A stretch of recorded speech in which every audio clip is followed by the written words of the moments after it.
ready to the countdown.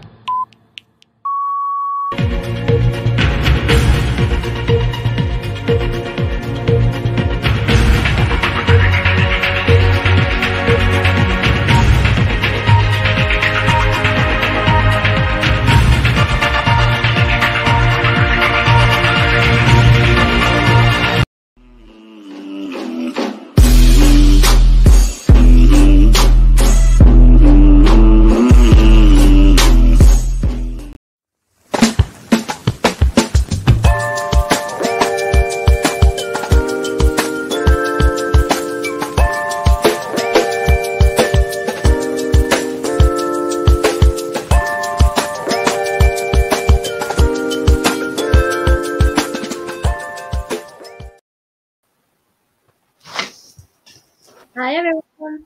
Hi. Sans, you're on mute. And we're missing Yeah, Ant. it's randomly muting me. If you guys want to go ahead and share the stream, go right ahead. We're gonna bring on Are our we in? guests to get started. Oh, that's all. Already did. That's confusing. Huh?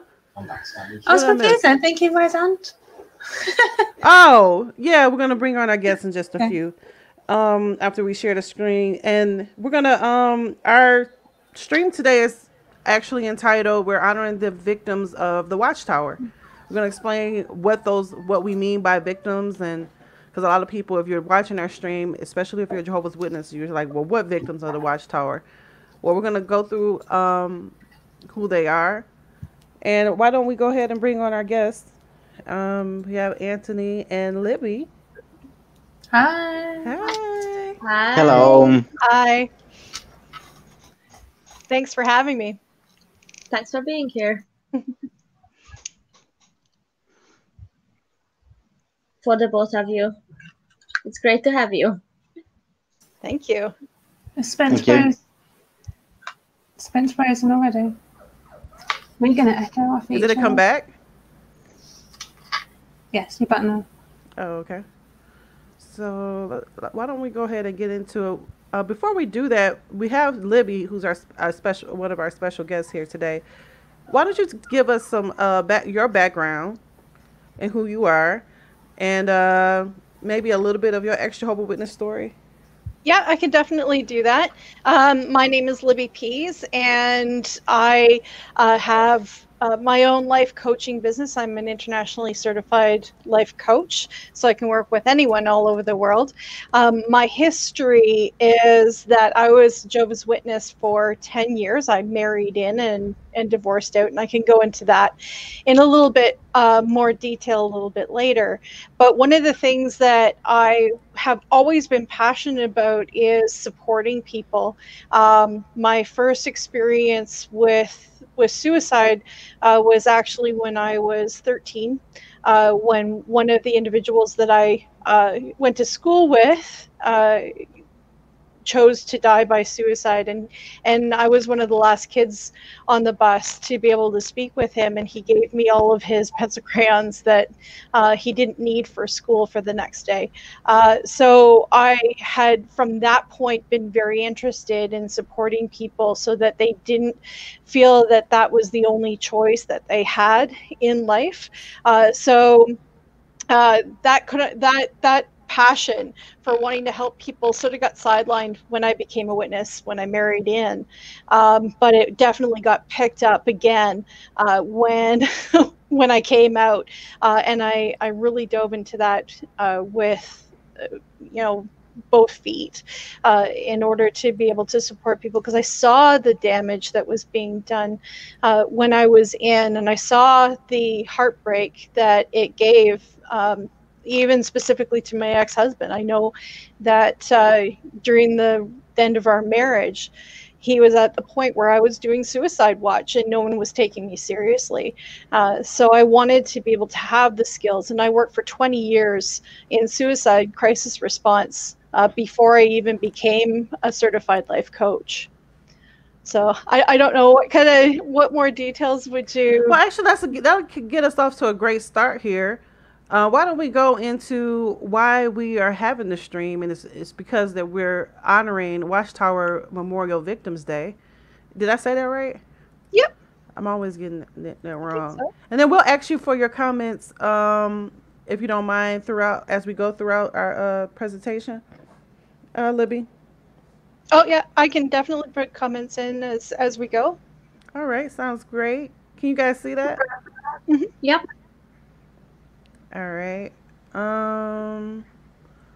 So Emma, did you want to start us off? I'll unmute myself first. Okay, so Watchtower Victims Memorial Day.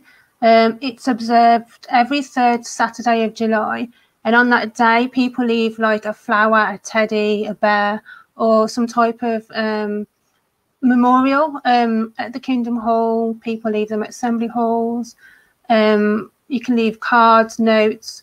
We've also like branched out into leaving things more in the public eye, like in public parks and areas where other people go. And basically, it's just to commemorate and honour, well, not commemorate, honour those that have lost their lives due to being victims of the Watchtower, whether by not having blood transfusion, by suicide, and also to stand kind of hand in hand with those that are shunned by their friends and family, and to have a day of like support. And in the pictures there, it's just that one actually on the bottom left is one of the first ones I did, and it's different pictures how people leave like different memorials, I guess. And that was a website, so that's watchtowervictimsmemorial.com. So as we go into our live stream, as Emma mentioned, this day is to commemorate victims who were victimized because of the policies, no blood transfusion policies. The actual site also includes child sex abuse victims, and those who have died because of suicide due to shunning policies. The first one that we're going to go into is the blood policy. You want to tell us a little bit about what we're looking at here, Molly? You're on mute. Well, sorry. So basically, if you are a Jehovah's Witness or an ex-Jehovah's Witness, then it will not be new to you that Jehovah's Witnesses abstain from blood transfusions, claiming that it's biblical to do so, and because they believe that it's against God's will, even if it's their own blood in some cases, as this organization, Medical Protection Notes, and then they use these three verses. Oh damn! I'm not sure why. So basically, they use these three Bible passages that says it's blood you must not eat, and then it says that anyone consuming blood will be cut off, and then abstain from blood. So they use these Bible passages to justify not receiving blood treatment and blood transfusions, and obviously there is quite a few unfortunate deaths and early deaths that are unnecessary due to this policy.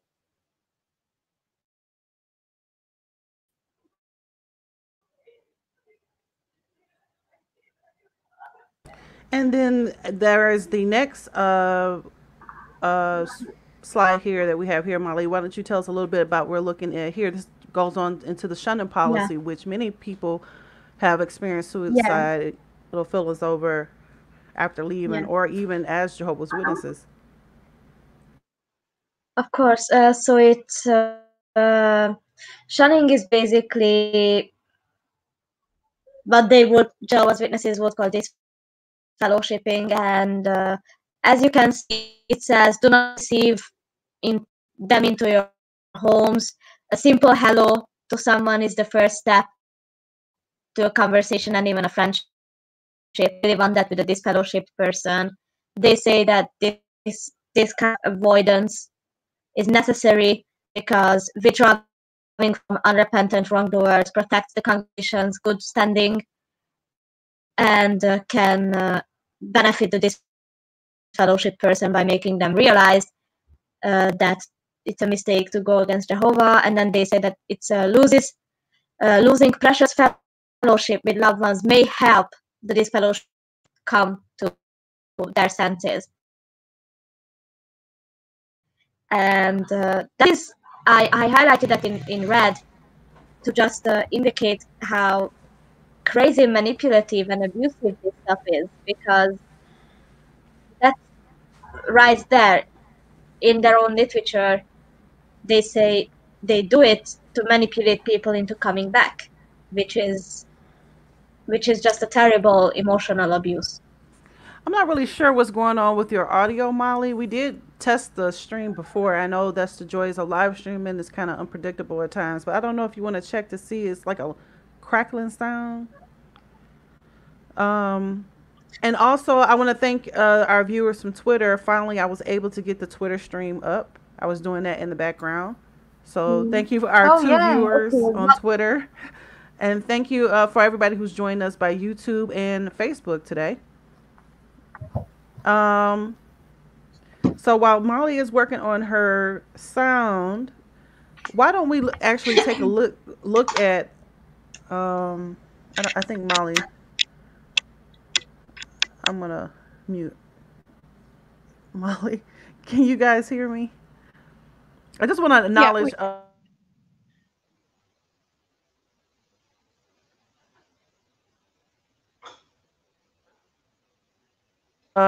Alvin's comments here. Okay, I don't know if the sound came back here. Wow, the live stream is really live today. He says that he's remembering his late wife, Angela, who died 17 years ago last week thanks to the Watchtower blood policy.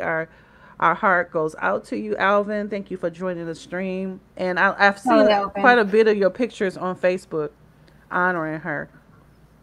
And in addition to the blood policy, as we talked before, the shunning policy also, we've lost a lot of people due to the fact that they just can't handle being an outcast or shunned by all of their family, everybody they've ever known as friends. And it gets to be in a really, those people feel they are in a really lonely place. A lot of us on this panel are speaking from our own experiences, which we will go into later. I wanted to go to the next slide. And these are some of the Watchtower's ideas on suicide. Did you want to take another stab at it, Molly? Okay, can you hear me now? Is it better at all? Yeah. Yes. Okay, awesome. So it's because sometimes it works better with my headphones and other times it doesn't work with my headphones. So it's anyway, Joseph live streaming. So yeah, well, so here we see some of the quotes I found in jw.org and that we found in their publications. So they say that the intentional killing of oneself is self-murder and is displeasing to God. And then they say that life is a gift from God, not something to be abused or end at one's own hand. And then they say that one who takes his own life deprives himself of the opportunity to repent, which I think is just, for the obvious reasons, is a very, very, again, emotionally corrupt statement to make, especially if you know that there are suicidal people in your congregation, in my opinion and in my experience. And from the side of someone who supports individuals who have been suicidal, it's like the way they present it, it's like you are intentionally murdering yourself for the reasons you might murder somebody else. Not that you would, but suicide in most of the cases are individuals who feel that there's no other option, that if they need to be able to escape the pain, and that's the only thing that they feel that's within their control to be able to stop the pain, whether it's emotional pain or physical pain. So if that pain was addressed, then there would be no need for suicide, right? But instead it's this guilt trip of, well, it's unforgivable and you will lose all of these things. Well, that's just putting more pressure, that's putting more pain into the situation, rather than addressing what is the loving thing that you need right now. What is it that is not being supported within your life that we can support you to be able to have? So it really is a shift. It's a manipulation, really, control element.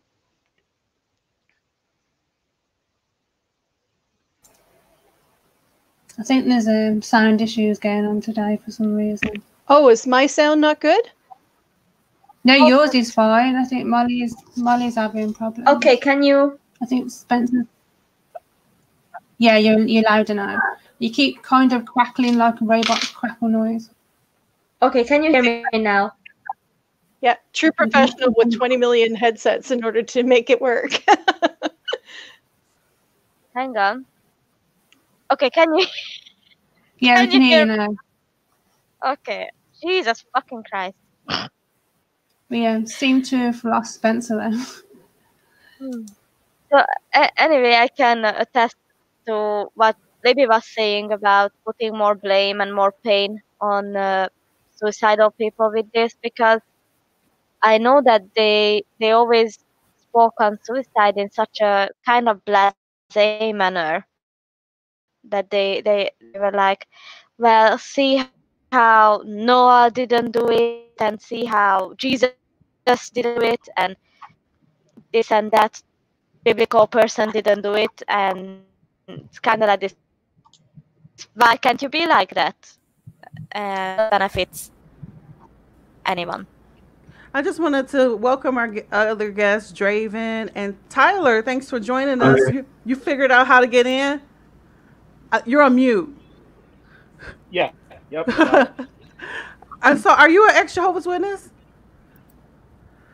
Technically current, actually. Okay. So I'm not disfellowshipped or disassociated. I've been paid for about a year, but been getting into more active, trying to get into more activism, and so yeah. Okay, well, thanks for joining us today. You probably are very intimately aware of the policies of the Watchtower concerning blood, the shunning, and the child sex abuse policies.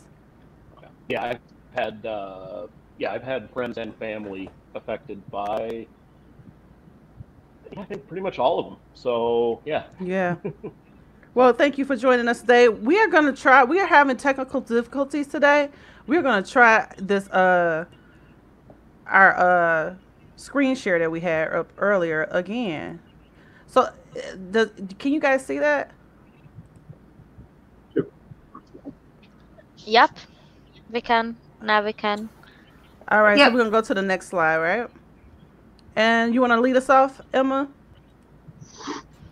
Okay, so these are some of my posters that I put around town, and also who's with us today, Draven and Anthony. They always help me put these posters out. This was in what's called the castle grounds, which is like we have a castle in our town, and then there's like a big public area where there's lots of people. So I've started putting posters down there now. And then we kind of walked and put more posters out, and then walked back past this, and we kind of loitered, and people were like stopping to read it, which was cool.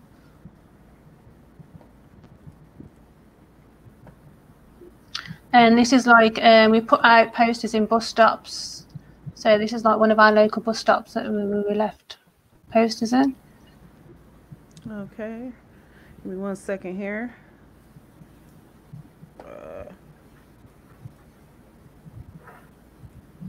We left them on benches, lampposts.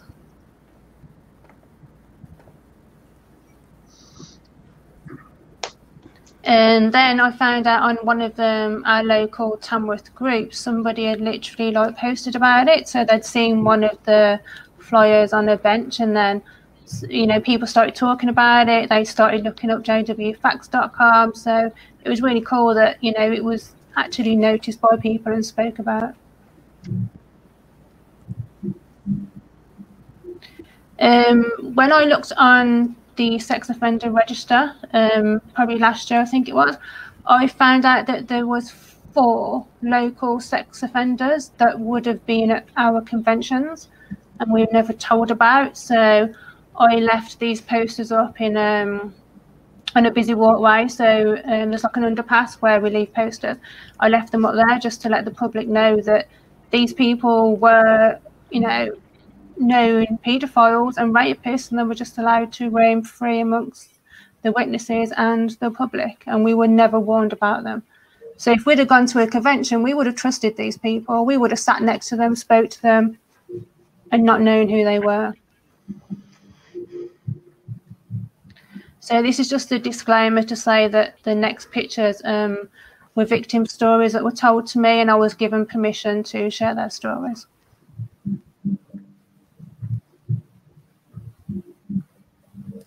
So in the underpass, I left like victims' true stories so people can have a read.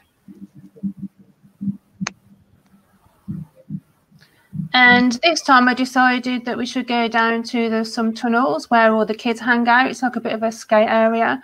And I thought, well, the kids are the next generation. They're the ones that need to know about JW policies and things like that. So, you know, they most likely probably go to school with witnesses.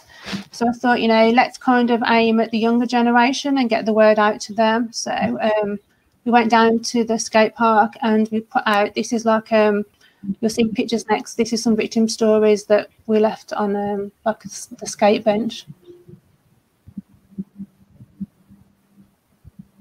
So yeah, my messy writing. So I said this is like basically friends' true stories that they told me.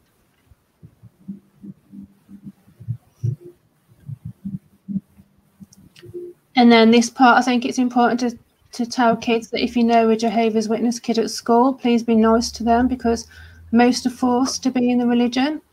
Most secretly hate it, and you could be the only real friend that they have. And I really do want to get that message out to kids, because when I was at school, I know people took the piss out of us for being, you know, witnesses and stuff. But if you're a kid and you want to leave, you need to know that you have got like real friends out there that you can depend on if you leave. And I think it's important for the public to know that kids don't necessarily want to be in the religion. Sometimes we don't get a choice. So I just want them to kind of be there for them if they choose to leave. This again is down like the same tunnels where they do lots of really cool graffiti, and it was actually Draven's idea. He put the sticker in on the back of that guy to start with, and then I thought it'd be really cool to put another one in his hand, and then obviously like we made it so it looked like the horses were carrying the messages. So then last of all we went to the Kingdom Hall and we left some big posters there. I think I've got close-ups of these on the next slide, I think. So yeah, blatantly, obviously, what that says, stop protecting paedophiles, start protecting children. And then obviously I'll put about, you can take these posters down, but you can't hide the truth, because every time I put posters up, they're normally gone within 20 minutes. And then I wanted to state your harmful child sex abuse stories are child sex abuse policies are on your website for the public to see anyway. And then a bit of information about the Watchtower Victims Memorial Day, that we all stand together, and it's for all those sexually abused members that were never given justice as well and not reported to the police. And this next one is Draven, so I'll let him tell you about that himself. Draven? Sorry, I'm having some trouble with my headphones. I'm not sure if you can hear me. We can hear you well. Well, I made this because you can see what it says on it pretty much. I think you can probably read it. My writing is not that bad, I don't think. Um, Basically, well, I can read it again and say, in memory of all the lives destroyed by shunning, sexual abuse, the two-witness rule, the suicides, and the no-blood policy, mental illness caused by the Watchtower Bible and Tract Society of Pennsylvania, publishers of Jehovah's Witnesses literature, and on the back I said, if you I was going to think, say that's in the next slide, Spence. The back should be. Yeah. all right, yeah. I wrote a message for the people who were taking it down, saying, if you think we lie and we're making things up, do your own research and prove it. You claim to be in the truth and to have the truth by your side. Do your research. What do you have to lose? If you're right, you have nothing to worry about. Right. So that was my poster, my sign.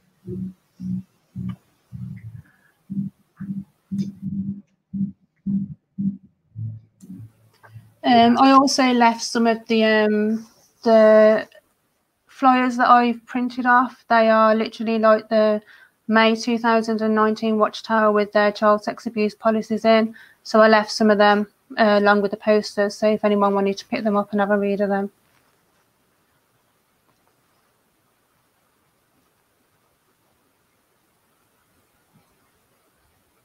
So yeah, that just speaks for itself. Like Watchtower Victims Memorial Day is in memory of family left behind who were brainwashed into shunning their non-believing family. And also in memory of all the former Jehovah's Witnesses that took their lives due to being shunned.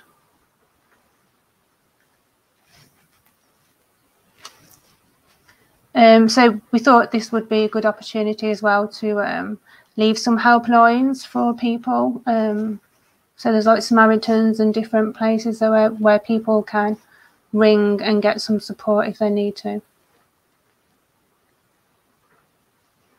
And these are the lines in the UK, right? Yeah. And the ones that's coming up on the next slide is the ones in the US. The most common one is the Youth Suicide Prevention Hotline. You can also chat with them on if you don't want to talk to someone over the phone. Everything is confidential. It's 24/7. And there are some other help groups that are listed and helpful links. We're gonna make sure that this presentation is available in the group, so you'll be able to see it. And Molly, these are some crisis lines as well, right? Yeah, these are the Hungarian helplines and helpful resources. And also these all are already in the comments of this stream, so you don't even need to have the presentation on hand because I had these comments in the presentation already in the stream. So you don't need to search for the presentation either. And then on this slide we see the GRSM helplines like the Trevor Project, the LGBT National Youth Hotline, the LGBT National Hotline, and the Crisis Text Line, which is kind of a general helpline, but they have people who are specialized to help queer youth. And I've also added in the comments some lines for in Canada as well as specific lines in Ontario, so that those are available for any of the Canadian listeners and watchers out there. And these are some support groups. Again, we'll let you guys have access to a lot of these lines if they're not in the comments already. And before we move on to, if you're just joining us, we are at the point of our stream where we are going to go to some clips. We started off by talking about what Watchtower Victims Memorial Day is. Again, we're focusing on the harmful policies of the Jehovah's Witnesses as it relates to medical blood transfusion, shunning, and child sex abuse. And after the clips that we go over, we're going to go on to, around the glass table to talk about our own stories. And at the very end, you'll want to stay tuned because we are going to have a candlelit visual for to honor the lives and the memories of the victims of the Watchtower. So Before go we ahead. go to that, Spence, I know Ant and Draven, they was going to say a quick word like why they do the Watchtower Victims Memorial activism stuff with me. Sure.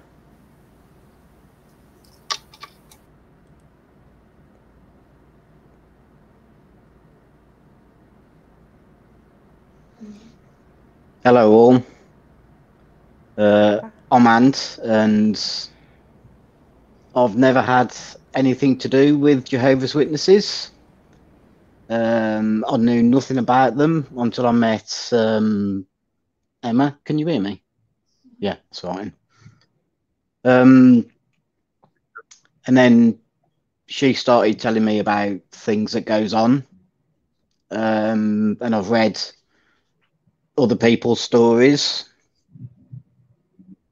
and basically I thought it was a, a good cause to get involved with, and if it wasn't for Emma, I wouldn't have known anything about this at all.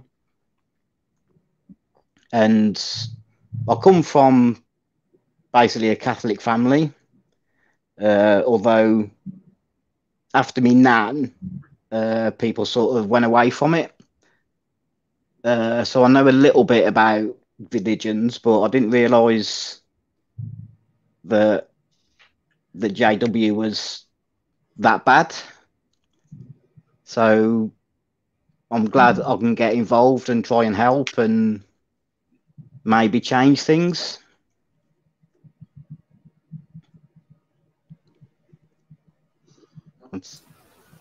And I just want to add, like, I really couldn't do it without these guys. Like, they are my rock. They really are. Happy to help.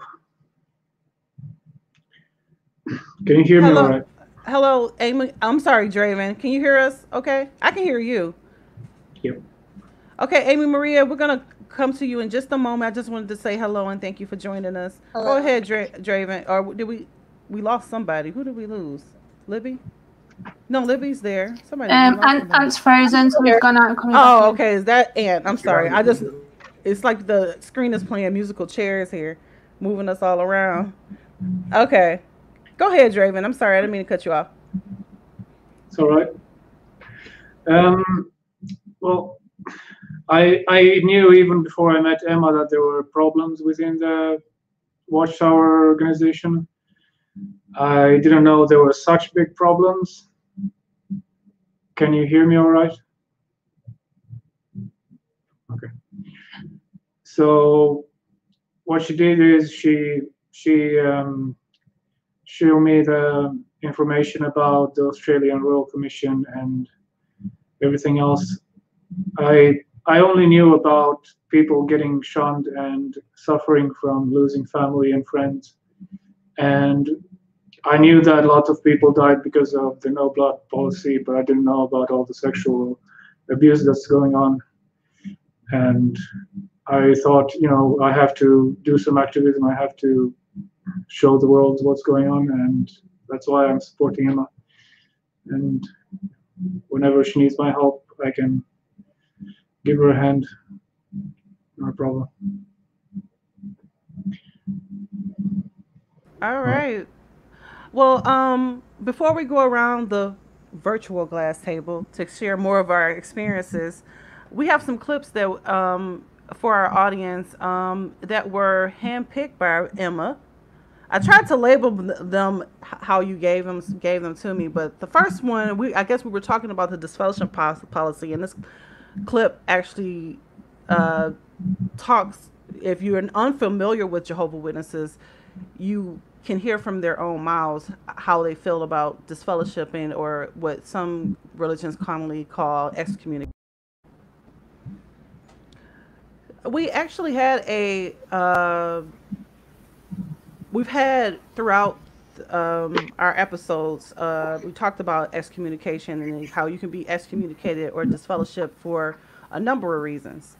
Um, the most common is so-called sexual sins, as well as you could also be a 15-year-old kid that smoked and you kicked out of the organization, uh, and you lose all your family. You're kicked out of your home.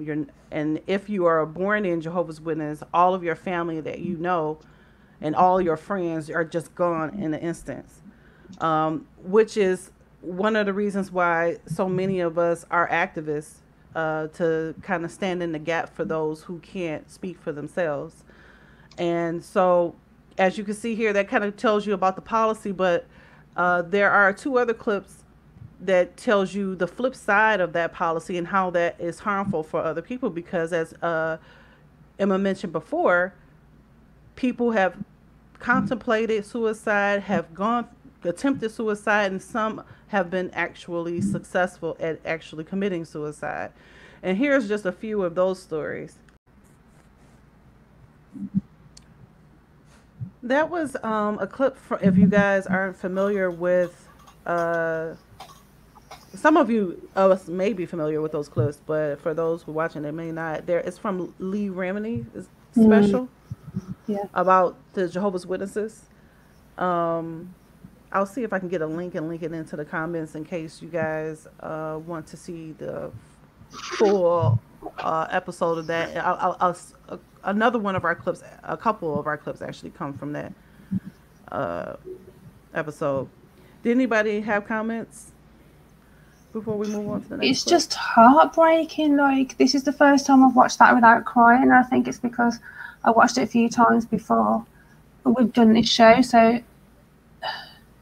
like, one brother stays, otherwise it would kill their parents, and then they both end up committing suicide. It's just so fucking sad and needless. Like, yeah, it makes me so sad and angry at the same time. And it's common. It's more common than people know, and that's why we're here trying to bring awareness. So many other extra hope witnesses as well. Can Try to I bring can I awareness to this issue interject? because more of us have been touched by a friend or knowing somebody intimately, or ourselves have tried to commit suicide over the shunning policy. Go ahead, Libby. No, it was It was actually, me. I It think was it was Amy. Amy. I'm I sorry, just Amy. Go ahead. I just want to say I've had experience in both the attitude toward suicide and also the I'm a survivor of unreported childhood sexual abuse. But I remember after I found out, it was right after I got baptized. The month I got baptized, I was auxiliary pioneering, and word got back to me that my abuser had abused another little girl. I carry her face burned into my head to this day. It's never goes away. The guilt I feel that happened because no one came forward.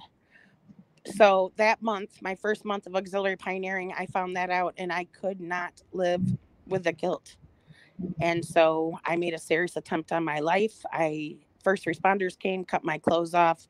I was on life support, and then when I came to, I was in the ICU. They told me they were going to put me in a psychiatric unit once I was well enough to go there. And I was waiting for my family to come and see me because once you go there, you can't see or talk to anyone for at least a week, if not two. They never came before they put me in the unit. And then when I went to the open floor where the family could come see me, I was really, really sick from being intubated. I got an infection in my lungs and I was so cold and just wearing a hospital gown. And I was so sad and I wanted to see my family so bad. And when I looked up, my older brother was there and he had a bag, and which I assumed were clothes for me. But I was just so happy to see him until I saw the look on his face. He looked at me with absolute disgust. And he said, "How could you disrespect Jehovah so much to spit directly in his face with the sanctity of life?" And he threw the bag of clothes at me and walked out of the room. I opened the bag of clothes and he had left me the clothes that the first responders had cut off of me. So it was no help for me or sympathy or anything. It was about how it made the organization look, and it was about them. So, as far as their attitude toward suicide, what I've come to find, and what's really, really frustrating with me with this being involved in the advocacy, is what they put in print is not true.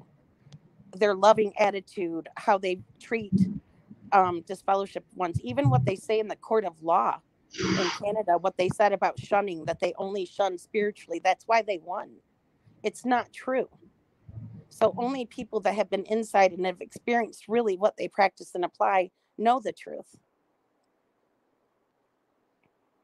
Thank you so much for trusting our platform and trusting us to be able to share your story. And what you say is true.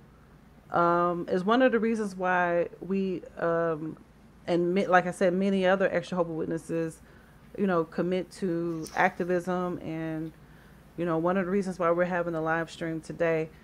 Amy, how long have you been out of the organization? Do you mind me asking? I don't know if No, you no, mentioned not it. at all. I've been I was like fading physically, trying to go down for a long time. It seems like almost 10 years, but I didn't learn until about 3 years ago that and they told me that my abuse was an isolated incident. Um, Hmm. I didn't even know that it wasn't the truth. I had come to the conclusion that I would just die in Armageddon, and I had accepted that. So, but the last 3 years, when I found out that everything's a lie, it just, I couldn't stay quiet anymore. I went in and talked to my mom, and I sat down with her and I asked her why when I came to you and we went to the body of elders, and I had four older adult siblings, was it not reported to the authorities? Her response was, I didn't know what the procedure was. I didn't know procedure. My mother's indoctrination overpowered her instinct as a mom. I realized right then that I was talking to a robot, a shell of who she is. And it's been a horrible roller coaster ride these last few years. And it doesn't, now what they're doing too, I'm finding, is if they know that you're speaking out, they will be very leery of doing anything as far as within the congregation as an announcement to disfellowship you. But what they'll do is tell your family, anyone that inquires, and your family will eventually tell everyone to shun you. So I'm being shunned, and they are tactical. They are tactical in their method of trying to get people like me out, other survivors, by calling us liars, saying that we have motives other than just wanting to be validated, just saying that there was a malicious abuse of power that has happened, and we were wrong, and we're going to fix it, and we're sorry. But that just, they'd rather re-victimize us. I feel reviolated. I feel angry, hurt, devastated, silenced again. And it's frustrating. It's frustrating. But people like you that do what you're doing. I talked to Lexi Nunez because I was devastated of the case when they overturned it based on stating that they're clergy, when all of my life I have been told they're not clergy. And people like you and Lexi ended up encouraging me, telling me she wasn't going to give up, telling me, that we have to keep, which to me was awe inspiring. But I just, they're so tactical. Which really brought home the point to me that they have nothing to do with God, nothing to do with God. And we also, before we move on, we have a other examples. We do see you in the comments. Thank you guys for commenting on Facebook, YouTube, and even Periscope. For some reason, I can't flash those comments that are streaming to Twitter, but we thank you for joining us. We do see you out there. Thank you. Can I just butt in and say, I'm so sorry, Amy, you went through that. That's Yeah. awful. Really, truly awful, Thank, that thank you. experience. I'm so sorry. And I've come to realize my story is not unique. What Mhm. the suffering and the just it takes your life. It's not unique. Thousands and thousands and thousands, It's and not it's like, hard for me to fathom that this isn't being brought down more. I mean, Australia did a wonderful job. I'm yeah. hoping that we fall in line and fall in suit, but it gets frustrating at times. I've told many like victim stories, and sadly, it is not. It is, what's the word? Not popular, but it is so. I can't think of the word. It Comment. happens. Yeah, it's just so common. It's just like, it's so sad that people keep coming to me and telling me their stories, and some of them are just like Amy's, like completely heartbreaking. And there's always new people coming telling me the stories. It's like it's never ending, and it should never be this way. Here's our next clip of another extra hopeful witness who tells their story of attempted suicide. So he goes on to talk about how doctrine is so intimately tied up with, and it's something that Molly touched on in the beginning of the stream, with some people wanting to harm themselves. We've mentioned this example on the show before, but the Kegel Harbor murder suicide that was happened here in Michigan. Um, she shared similar fears of Armageddon, and they talked about how because of the Jehovah's Witness unique ideology about Armageddon, that she thought it better that her and her kids, and I think even the dog, died, so that um, and that happens a lot where people will think, okay, well, what about the Watchtower makes people commit suicide besides the shunning? When you have harmful religious ideology that make you fearful, or even make you believe that suicide is a better way out than living, such as the scripture that he mentioned there, and I believe it's Romans 5:12 or somewhere in there, or 6:23 or somewhere in there, that they use a lot to say, well, once you die, you've paid for all your sins, and that is, we'll talk about it later, but a friend of mine, it's so weird to hear him say that, is one of the things that he brought up as a good reason to do what he did, eventually did. So we have a few more clips here, but did anybody want to have any thoughts Well, or comments? Go. I'd like to sort of add in there that, when someone who has lived in that faith for so long, and it's totally indoctrinated, and as that gentleman said on the clip, you feel that the world is evil, and that you end up being out in the world. uh, it's like you've been thrown to the wolves, that you are surrounded by wolves, and that you can't go back to the safety of the flock. So there's that element of, how do I keep myself safe here? There's no other options.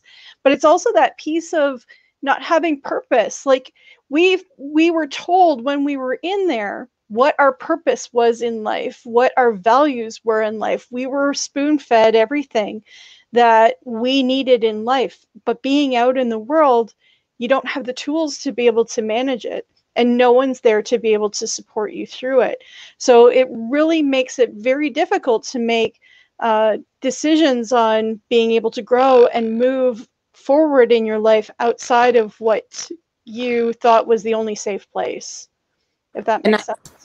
I think people have a hard time on the outside understanding, when you say that I have a 50-year-old cousin that still has nightmares about Armageddon.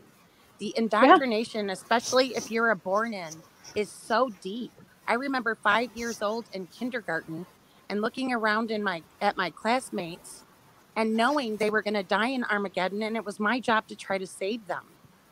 In first grade, I was well versed on how to fight for my right to die with the doctors, we practiced what we would say to refuse blood. And I was terrified at 6 years old when I had to go get tubes in my ears, terrified that they would force blood on me. So Yeah. it's real. It's a fear that's created deep within you that you, even if you get away from it, you can't control subconscious sometimes your nightmares. It's a deep indoctrination. There are ways to be able to get beyond it and deprogram from it. It does take time and it does take work, but I can tell you, like I married in and I divorced out, so I was only in there for 10 years, but I really thought it was the right way to be. And even now, all the work that I've done, all the self-development I've done, all the training that I've done, all the, all those, different credentials beside my name. If I go in for a surgery, and I've had a few, I still am, do I really want blood? And my daughter's like, damn straight you are, it's like, well, let's try different things first and then we'll do it. That is so ingrained, and it's no longer logical. It is something that is programmed, and I know it's something that I will continue to work on. But yeah, it's really challenging. Yeah, I remember last year when my grandpa was dying and he needed a blood transfusion, and it was me and my grandma in the hospital standing next to the bed when the doctor came up, and he told us like he needs blood transfusion. And when he told us that, my initial gut reaction was, he's gonna die, he can't take blood. That was my first reaction. And I could tell that my grandma sensed that something was wrong. I was the only JW in my family, so they don't really know and understand. But hearing that, it made me just immediately realize he's gonna die. He can't take blood because, and my grandma never was a JW. So it's this strong, this indoctrination that even years, I've been out for 9 years this year, and it's still there. It's still here that your gut reaction is, oh my God, he's gonna die. And that's Our just next few really, clips really actually talk about the no not a healthy blood policy. We're gonna go ahead and play that one now. Okay. If we're experiencing some issues with the clips, let us know. I'm reading Apostate Babe's comment here. So I'm that are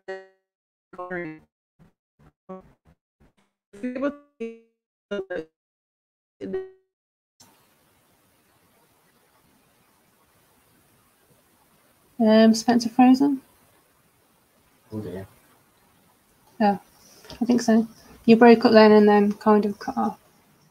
But yeah, like the no blood policy, I didn't realise why now. If I get a nosebleed, I just go into auto panic attack. And I worked out like a few weeks ago is because when I was a kid, I had really bad nosebleeds and I knew I wasn't able to have a blood transfusion. So I used to stand over the sink and it used to literally like be pouring into the sink. And then now, even though I give blood, and the first thing I did was got my doctor to take off the no blood sticker off my medical file. Still in the back of my mind must think, subconsciously still, panic. You can't have blood, panic. And it's ridiculous that I still panic about that. And, obviously I'd have blood. So it's ridiculous that it was like ingrained in my mind that much. And like, was it Amy says, like, I've been left 23 years and I don't believe Armageddon will ever happen. And I still have nightmares about it. Like, that's how much, like, you don't realise that they do brainwash you. But even with all of this COVID stuff and all of the unrest that's happening in many different parts of the world, there are people who are, I have people coming to me going, I'm scared, I'm terrified. What if this really is, and I was just like, okay, so let's walk through this. Let's process this, because that's the reptilian part of your brain that's the fight and flight, because it's been so well entrenched that we need to start, bringing yourself to calm that emotion down and bring it back to that rational side of the brain that helps you to be able to, okay, let's and deal with what really this. fed, I've talked to a lot of the ex community, and of course there was a lot of people that panicked, on top of, because of their indoctrination, and going back to that thinking, questioning themselves, am I doing the right thing now? Is Armageddon, is this a sign?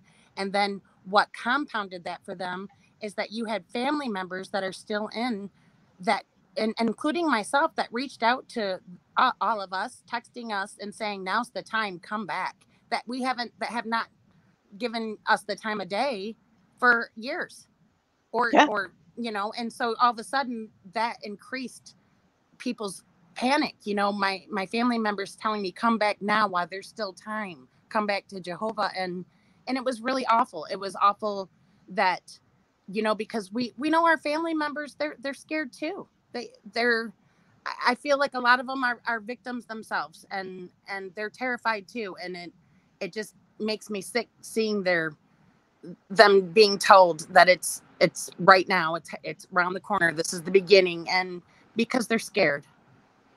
Yeah, they're terrified. Yeah.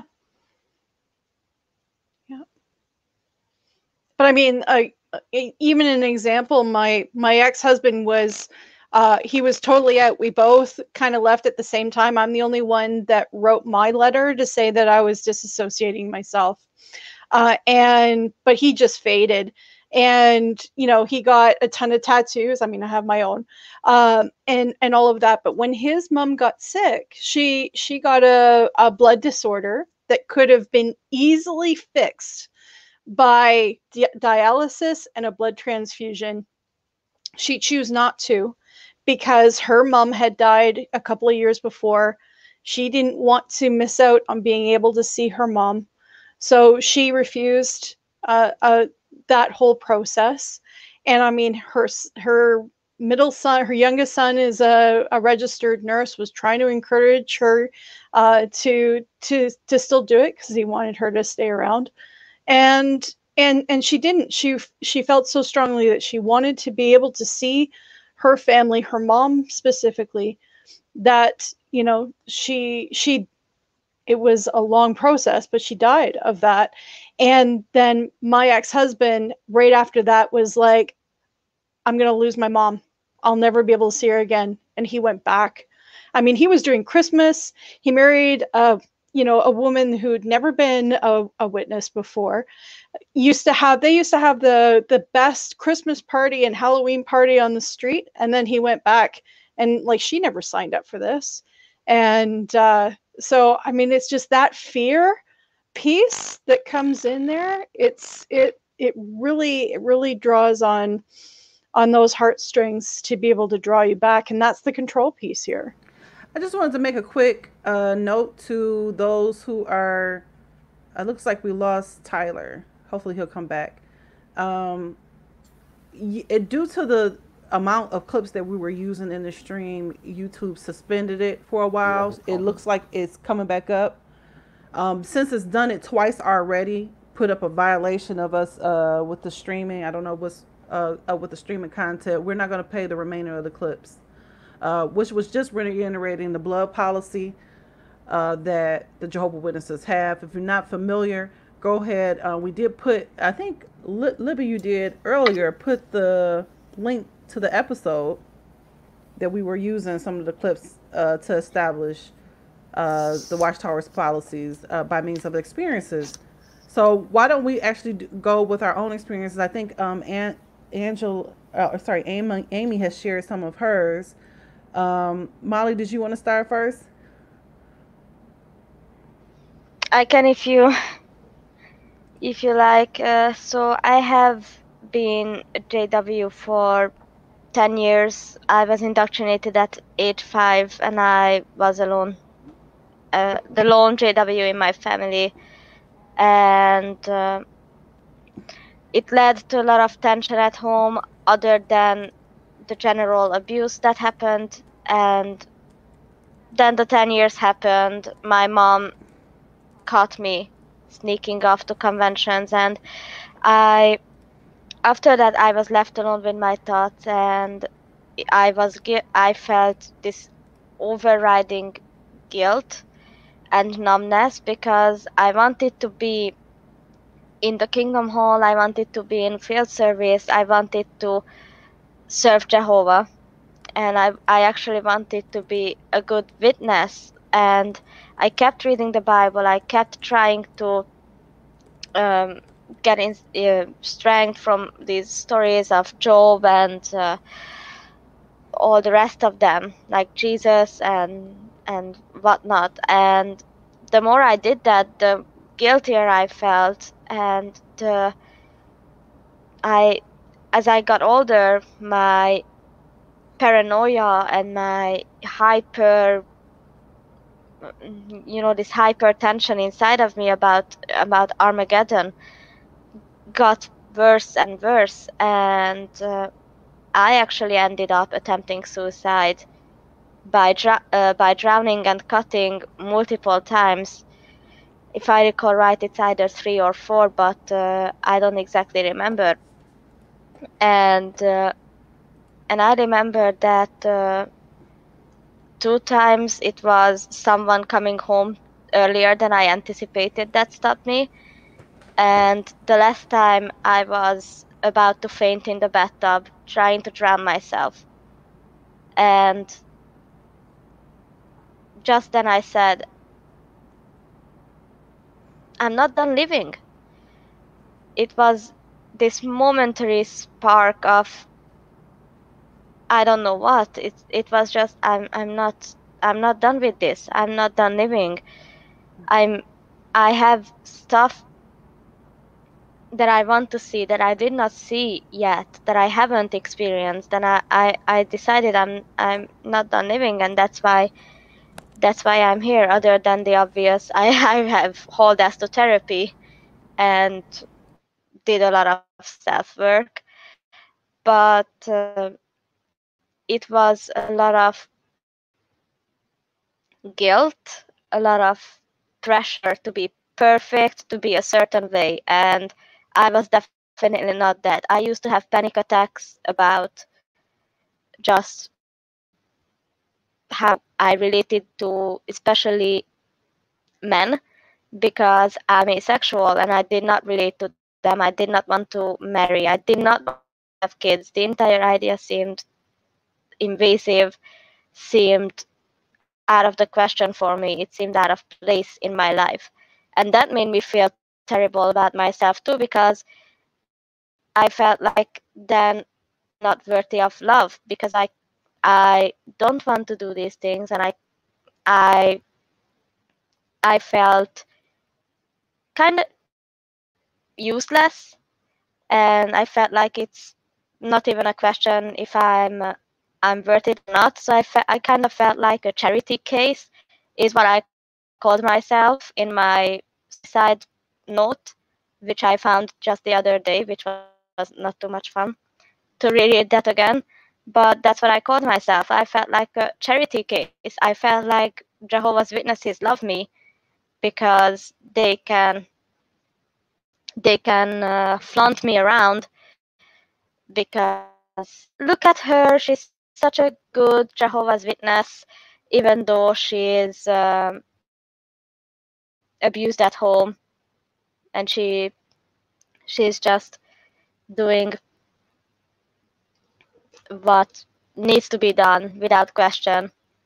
And then once that stopped, I realized that I was being emotionally cornered and manipulated by about everyone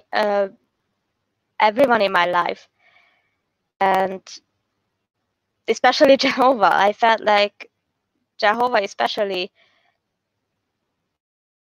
allowed me to be in this position that I could not get out of. I was abused at home and I was not let out to be a witness. And me being a witness contributed to me being abused and bullied and mistreated a lot in my life and made me unable to stand up for myself, which made me feel even worse.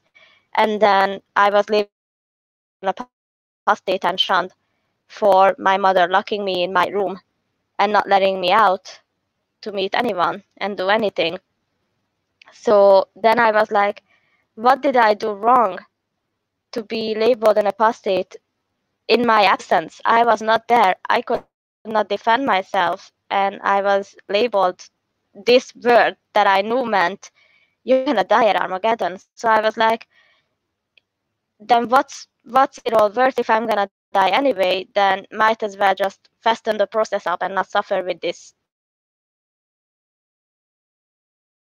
any longer. Thank you, Molly, for Is sharing basically your story. Um, Before we move on, I know Amy had a chance to share hers, and did anyone else have any share stories they wanted to share? Maybe they knew someone who was suicidal because of the policies, or they themselves. Before I share mine, Tyler.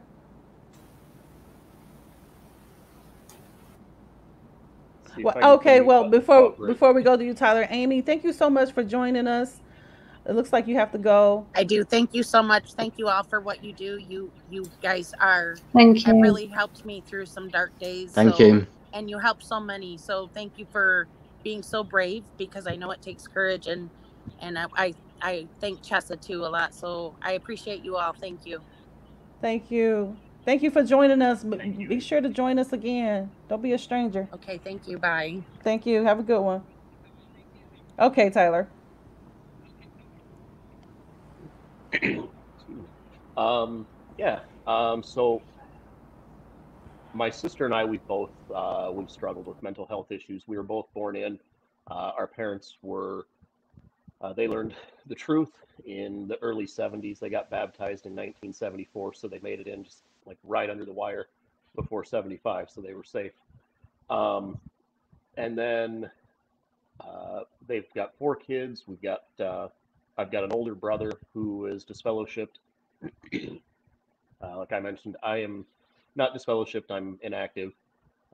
Been faded for about a year now, and then a younger sister who has been disfellowshipped since she turned 18 about 6 years ago. Um, and I just reconnected well with my younger sister, so that was really nice. I never altogether shunned her, but I never really reached out to her. Never, I just wasn't a good brother at all. Um, so I've got some time to make up for that. But recently, some of my own mental health issues after leaving, and a lot of the abuse really suffered mostly from my wife, unfortunately.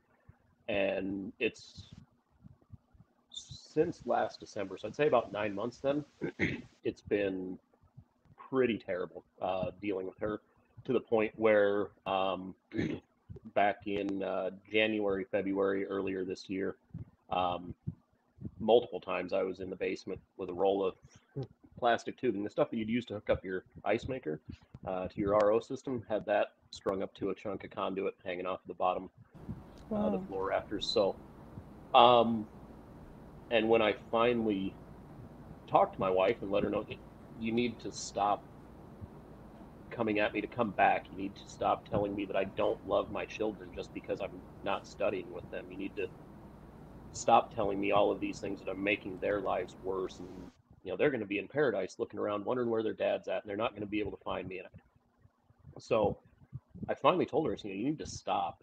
I can't deal with it anymore because I'm going to kill myself if this keeps up. And she stormed out. Didn't hear from her again until about lunchtime the next day, when she texted me asking for an apology. So that was um, that was nice. No, that was at that point I realized, okay, this isn't a safe environment. I'm not going to be able to find any kind of safety, comfort in my marriage. We're still married. We're still together. Unfortunately, I hate to say unfortunately, but it really is. And it is a we're together because of the kids right now situation, and I'm hoping to be able to get my children out. I've got 2 teenage daughters, 15 and 13. Actually, they're at home right now watching the convention. So, actually, yeah, Well, we're like, I don't want to interrupt you, but I do want to say we want to thank you for not only coming on and being brave enough to share your story, but to be that open on our platform and trusting us with your story, but also that you are a survivor and that you're here. That's the main thing. And so your wife is still a Jehovah's Witness. Yeah. Yep. Okay, I've been in that spot before. I have to say, my husband is recently out, but it wasn't always that way. So I definitely feel your pain there. Well, I appreciate it. Yeah, it's definitely tough. Um, and so, so that's just me. And I've gotten things have gotten much better. I've seen a therapist recently. Um, sorry, not getting choked up. I actually just have humidity or something, getting something in my throat. But yeah, I've been trying to make some plans for the future. I'm actually hoping to get enrolled back in school here this fall is what I was looking for. Um, Trying to get my master's in clinical counseling so I can go into therapy myself.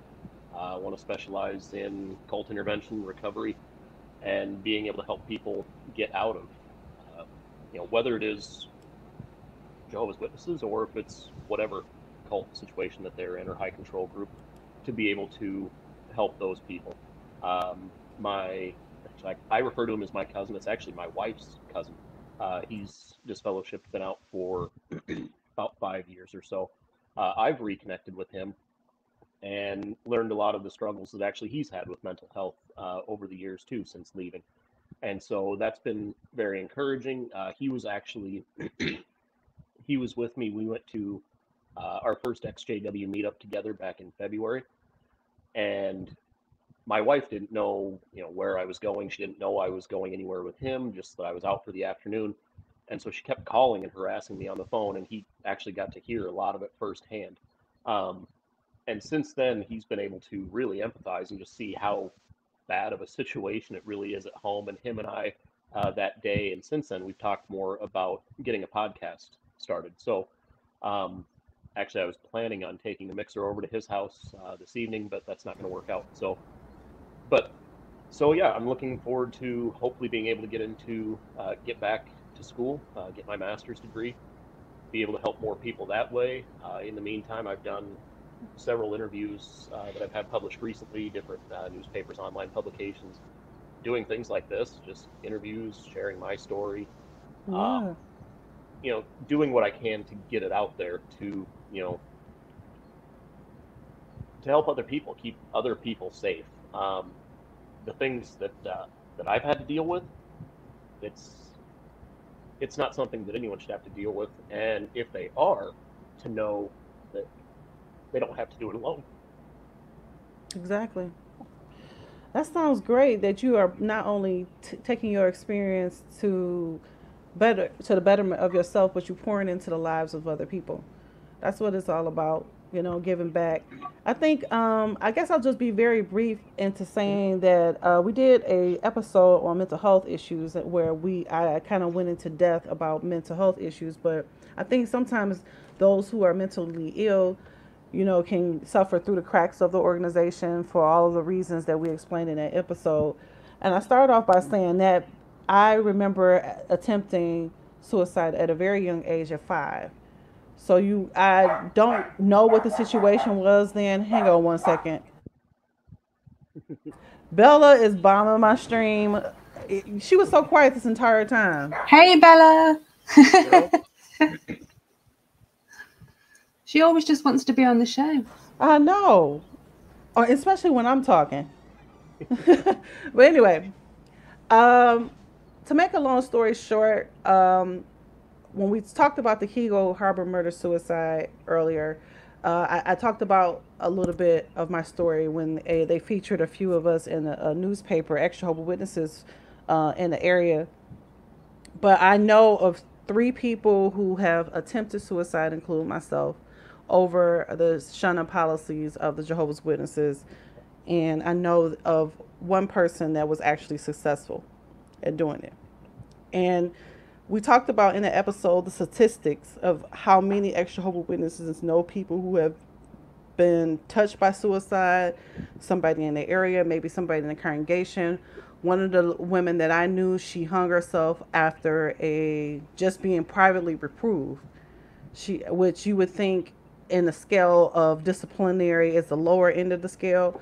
Well, it's not. For some people, that's enough um, to feel like, for all the reasons that we described today, you're no longer within God's favor, or people treating you differently, or being suspended from privileges within the organization can be a lot, because that is our the culture of the Jehovah's Witnesses. They you know, center their lives around their service to the organization. And then there was a friend of mine who shot himself in the head over the shunning. He had a lot of people within a lot of his family were Jehovah's Witnesses, and they were pioneers and always on assemblies all the time. And so his fall from grace was very public. I don't even want to say fall from grace, but that's how Jehovah's Witnesses interpret it. And it was that, along with his family being so close, he moved away out of town to another place to try to start over, and just could not deal with the loneliness. I know this because I talked to him intimately, and before his suicide actually kind of progressed my awakening, because I was not an apostate yet. He was telling me he was apostatizing, and I was trying to channel my feelings and how I was feeling about that. But I often wonder if I could have been more supportive, but I hadn't woken up fully.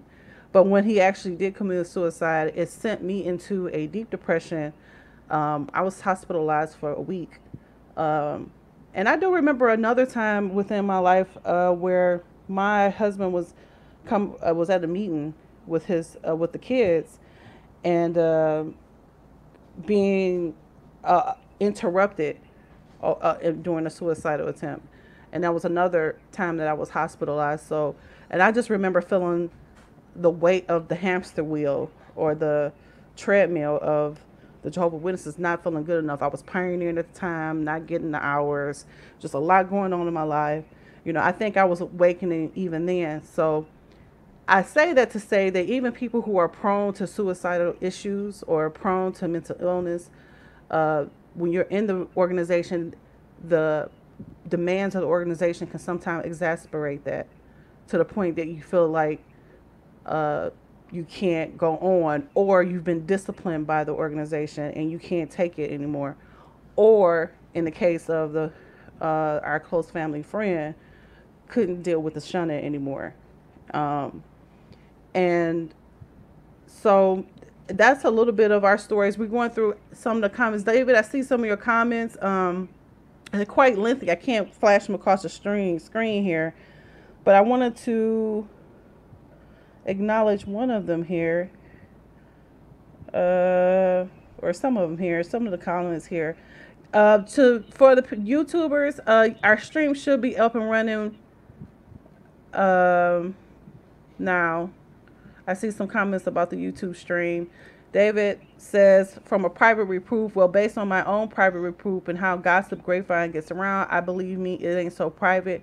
My wife and I were private reproof in our courtship engagement in 1998, and then private reproofs on May 22nd, 1999 on our wedding day. 3 hours judicial. We never actually had premarital sex. We were guilty of fondling porneia as consenting 27-year-olds. Our story is kind of similar to that last part, David. And yeah, it's not so private, because when you are so-called privately approved, everybody knows when you're not commenting, if you're a person that are commenting all the time, or they know if you're a brother, it's even more devastating, because you're not on. If you had privileges before, such as being on the stage, giving talks, or carrying the mics, or something like that, the congregation notices when you're not doing those things anymore. So it's not so private. Then, people just, like David said, they gossip. So we are approaching the last few minutes of our stream. I wanted to give Libby final thoughts here, since she... Can I just butt in Sure. and say something, sorry? Like, I don't have a personal experience myself, but I just want to say, like, if a religion makes you feel that taking your own life gives you a better chance of getting to paradise, that says a hell of a lot about that religion. Like, it's just unbelievable that people feel that they have to do that to feel like to meet up to the standards of getting to a hope of everlasting life. Well, Libby, you deal with a lot of extra Jehovah Witnesses because you're a life coach. Can you talk about Yes, what people should do if they feel and suicidal, and talk about some of the things that you do? yeah, some of it, well, I mean, most of my clients are ex-Jehovah's Witnesses. Many of them I live in Mennonite country, so Mennonite, Mormon, Scientologists, and Hasidic Jews.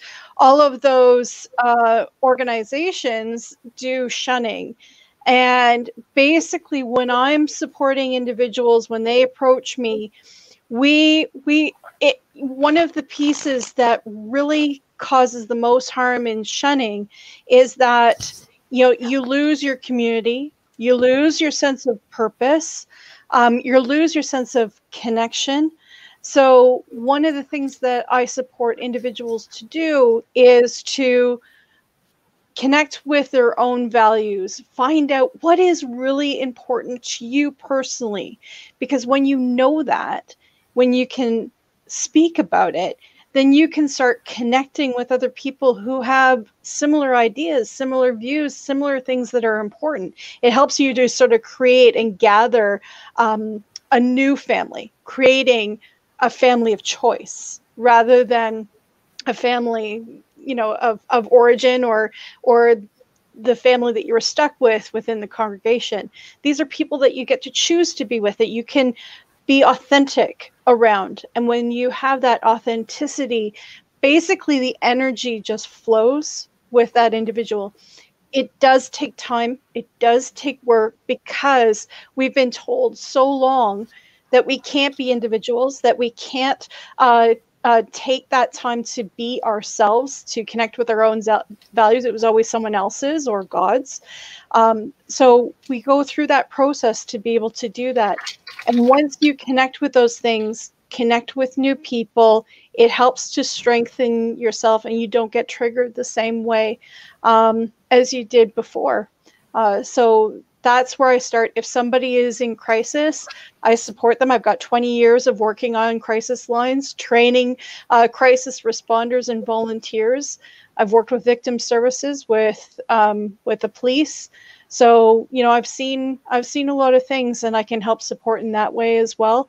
You can't do coaching when somebody's in crisis, but I can definitely support someone so that they can bring that emotionality down and help to stabilize that so that they can get the help that they need.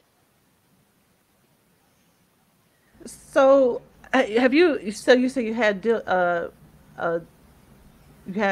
experience rather in dealing with crisis helplines. Yeah. I noticed that you put one in the comments for another user. Is this a number where you can be reached at? That's the number I can be reached. That's my, Can I flash that? That's my office number. And that works all over North America. And if you want to reach me from outside North America, outside Canada, the United States, then you can reach me by email, and then we can set up a conversation if you want to be able to move forward with that. Or if you and there's a difference between therapy and coaching. With coaching, it's more of a forward thinking. I want to change my life, and I want it to be this. Therapy is more diving into what happened in the past, why, and being able to process that piece. But I have enough experience on both sides that I can say, okay, yeah, you're ready for coaching, or I can connect you with a therapist that would be great to help you with the stage that you're at right now. So it takes the guessing game out of it.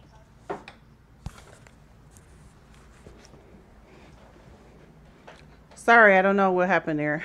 Oh, did you hear what I said? Or Yeah, I did. You know what? Anyway, it doesn't matter, does it?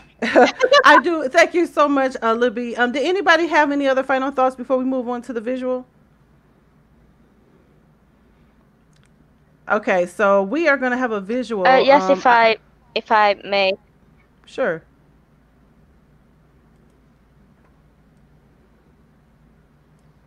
So what I want to say is definitely like similar to what Emma had on her poster. It's you don't know what's going on in a person's head. You don't know a person's mental health state at the moment. So try and be nice, and of course not too nice to the point where you don't stand up for yourself, because that's always important, that you speak up for yourself and you don't let people walk all over you.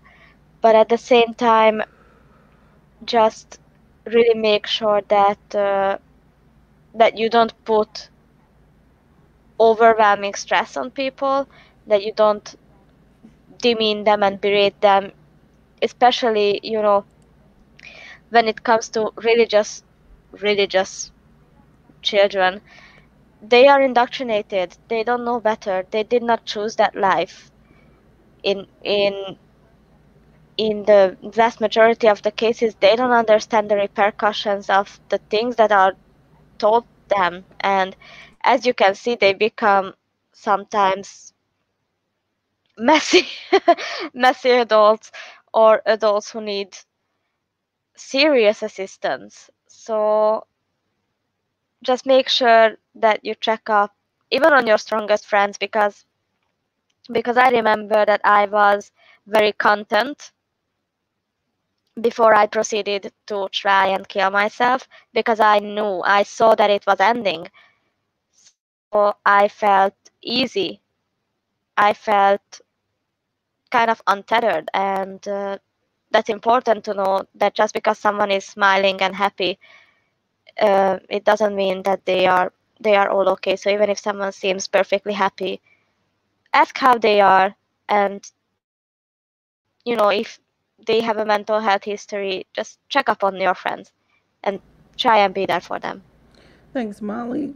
Emma, is do you know whether or not if the Watchtower Victims Memorial is on the same day every year? It used to be. It used to be on the 26th. I think it was 26th or 27th of July, but now they've changed it, so it's the third Saturday in July. So they changed it because it's easier than if people are working. If it landed on a weekday, I wasn't able to participate, so they've changed it now to the third Saturday of July. Okay. So if anybody wants to participate, are you a good person to reach out to? Yeah. And Okay. if they want, I can provide them with posters I've already made, or give them ideas for posters, that kind of thing. And if they want inspiration, I can tell them like what we do on that day and stuff. So yeah, definitely. So this is the visual part of our stream. We just want to light a candle just quickly for those who have lost people due to the blood policies, who have been victimized by the child sex abuse policies, and who have lost their lives due to suicide and shunning. As you have gone through our stream today, that is what we mean, or what is meant by victims of the Watchtower. People who have been on the verge of, as we have seen throughout shunning, been on the verge of losing their lives. You heard all of the stories here today. Those who have lost their lives due to the fact of the Watchtower imposing a rule that certain medical treatments are not allowed, such as blood transfusions. And no doubt, we probably countless other lives who have been lost due to the ever-changing policies of the Watchtower. And at one point, it was you couldn't have human organ transplants. So you think about the implications of those changing policies, that people bet their lives that the Watchtower is right this time, and make medical decisions based on it. So we want to thank you all for joining us today. And Libby has given you some information that you can reach out to her if you are looking for a life coach. And we're going to look out for your podcast, Tyler, coming up soon, right? Do you have a name for it yet? How can people reach you? So I started doing the web design for it. The planned name changed a while back because it looked like it was being used by somebody else. Initially, we wanted to call it one bite at a Okay. time. We were going to take one aspect of the bite model each episode and discuss that based on or how it applies to cults and specifically Jehovah's Witnesses. It looks like that name is maybe in use. So something like Survivors Bite Back or something. I don't know. Where the name is still kind of up in the air. Okay. Well, if people want to reach you, can they reach you on Facebook Uh, or Twitter Twitter? would probably be Twitter's probably the easiest. Okay. And honestly, you'd have to check. So the name listed here is my name. All of my XJW accounts are under an anonymous name. So honestly, actually, I hope nobody tagged me with my name here but whatever. If they did, it happens. Right. I tell you, I will certainly let me after this in the comments. I'll put some contact information for Okay, that sounds great. my Twitter account, Reddit, and my other actual XJW Facebook account too. So yeah, Great, that'll be great. Thank you so much for joining us and sharing your stories here. thank Ant and Draven, you guys are troopers. Hanging out with Emma, putting up the posters, and we thank you again for joining us. I don't know if you can hear us. And again, Libby, thank you for joining us. And I guess that will wrap us up. If you want to join us in another, is it next week, Emma? I can't remember what our title is. I think we're going to be talking about something lighter, about movies or something like that. Yeah, I think we're doing films next week, and we're going to touch on like films we love now, films we never got to watch as JWs, that kind of thing. So it should be fun. And so make sure you don't miss that. And then our next show should be another special where we're comparing cults versus cults. We should have a few people from Scientology. Yeah, that's Amish. 6th of September. So we've got ex-Amish, we've got ex-Mormon, ex-Scientologists. Obviously, we're ex-JWs. I think it's 8 so far. I can't remember. I think I signed up for that one on the 6th, maybe. That would be awesome. Yeah, we also have like an ex-Pentecostal, and we are trying to reach out to ex-Muslim friends, see if they want to join, because we got that idea in our head with it being the first ever international apostate day yesterday that was organized by an ex-Muslim activist because of the fact that ex-Muslims, so fellow apostates but a different religion, I've got to say that Anthony gave me the idea a few weeks ago about ex-Muslim, but I never really I wrote it down on my pad and then forgot about it until the apostate day yesterday, and I was like, right, of course, yes, ex-Muslim. So I just want to say, yeah, because Tyler, you're saying that you're doing a podcast based on the bite model. That particular show is going to be based on the bite model. So we're not saying that Muslims are in cults, you guys, but they could be considered cultish by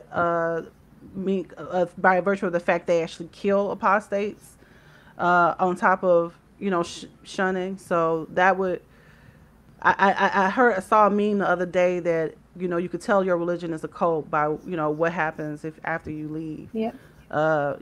So but anyway, we're gonna have that show, and that's on September 23rd, right? September 6th, not that far away. So you guys, if you want to catch up with us on our Facebook page. That's where all of our events are. You can sign up to be a guest there in advance and see some of our advanced titles there. So we're going to go ahead and sign off, and we're going to say bye. Thanks for joining us. Bye.